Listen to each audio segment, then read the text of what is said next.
It's flight time, baby.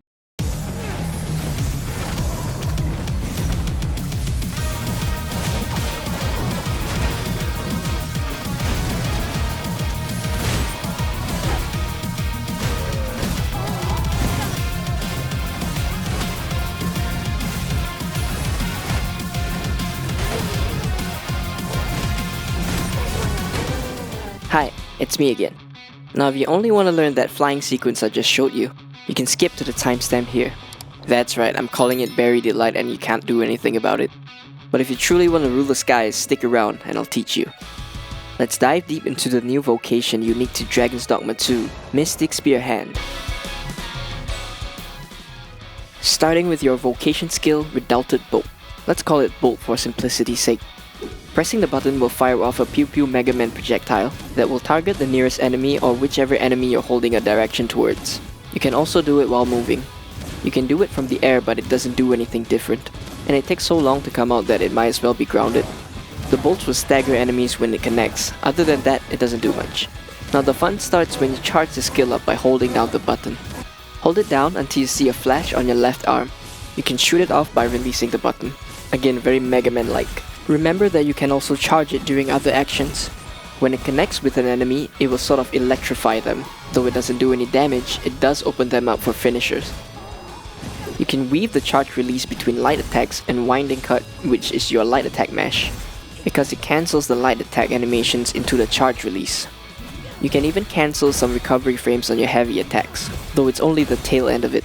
Oh yeah, quick side note, the wave projectile from your heavy attacks has tracking properties. You just have to hold a direction towards an enemy. The basic single tap bolt does not have cancel properties, so I advise not releasing it too early. Releasing the charge version in the air will keep you suspended for a short while. After unlocking the core skill Scattering Bolt, you can tap the skill when it connects with an enemy to make it explode and electrify enemies within the explosion radius. And next comes the real sauce. Quick Thought is a core skill that allows you to teleport to an enemy by pressing the jump button right after your charge bolt hits them. Unlocking the Ferrene Bolt core skill will really help with this because it increases your bolt's range. You can use the teleport on larger enemies to grab onto them from a distance and reach a higher part of the body faster compared to conventionally jumping and grabbing. You can also try jumping off a large enemy and using the teleport to reposition to a different weak spot. This is particularly good on golems. And one more thing to note is that Redouted Bolt can be charged to a second level. I think it stuns enemies for longer and widens the range of the AoE explosion of Scattering Bolt. I'm not too sure, but I would suggest only focusing on using the first charge since the second level takes so damn long to charge up. You get all the benefits of the move from the first charge, so there's no point in bothering with the second level. Finally, there is a tech which I believe is the hardest to pull off in the game. It's using Scattering Bolt and Quick Thought in sequence. This requires quite precise timing as you need to press the jump button after using Scattering Bolt to teleport. It can be hard to pull off at first, but there's a rhythm to the audio cues which can help you get used to the timing. Listen to the pop-pop sounds.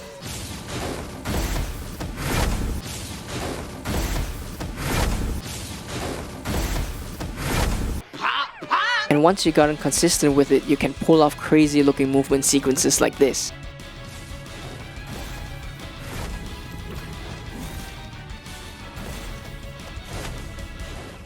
It rewards the player for high execution by basically allowing you to do anything you want since you're stunning groups of enemies non-stop. Whew, that was a lot to talk about for one single vocation skill. Honestly, I think it's the best designed one in the game since it allows you to do so many things. So next we're gonna look at defensive options.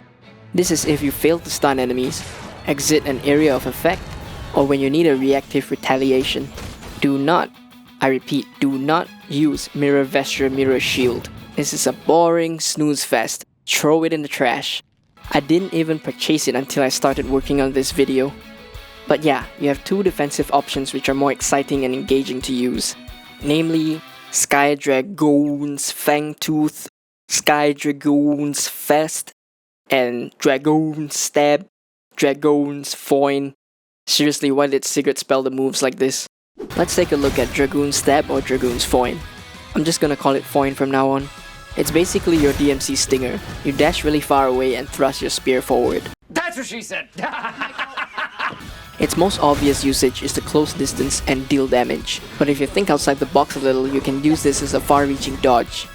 For example, I'm using it to get out of the Drake's stamina drain roar, reactively moving out of the Drake's meteor AoE, or you can even launch yourself to a safe distance while standing on a large enemy if you feel like they're gonna throw you off. From there, you can re-engage with Quick Thought or use it as a breather to think up your next move. So yeah, think outside the box. Here's a little tip. After Quick Thought, you can use Skiedragoun's Feste to re-stand on a large enemy. So our next defensive option is Skiedragoun's Fangtooth and Skiedragoun's Feste, which I'm just gonna call Feste. This one's a very Monster Hunter Rise type counter where you time your activation as an enemy's hitbox would hit you.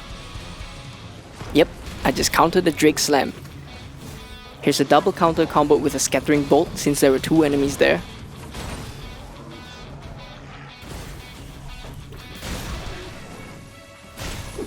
And a counter in the middle of my light attack combo. Now diving deeper into this move, you can cancel out of it before the slam by releasing your charge bolt at the peak of your leap. And this is how I usually start my engagements. Fast cancel into teleport. There are some quirks to take note about using bolt release this way. When you're close to the enemy, you will teleport downwards and might get grounded. So I usually try doing it from a distance. If you find yourself countering and cancelling it with the bolt release, I would recommend using Scattering Bolt just in case there is more than one enemy. But if you fail Scattering Bolt, you still have Foin to get away. Frankly, these are the only 2 skills you need to play well. The other 2 skill slots are very optional, except for you, MIROUR Shield.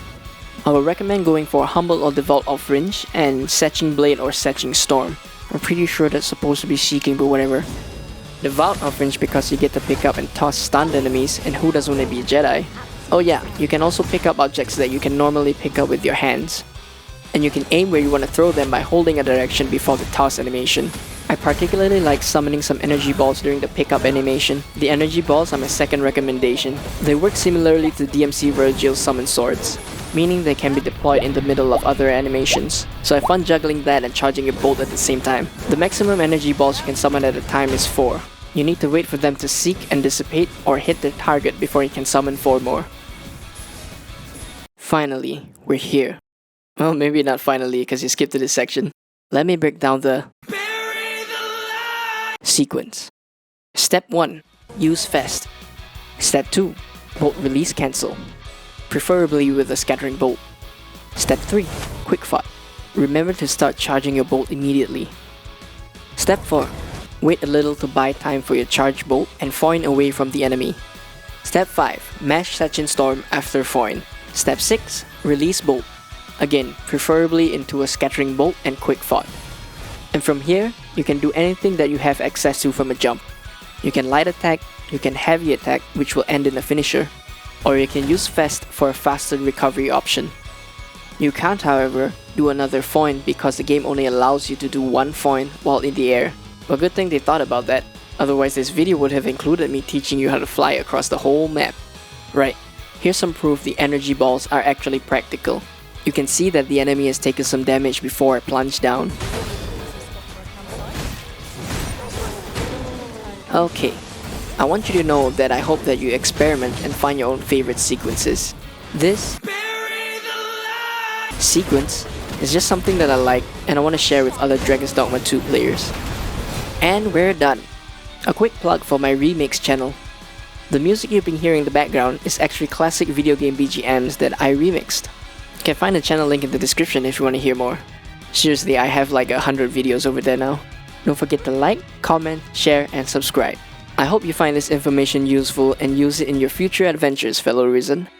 Jester signing off.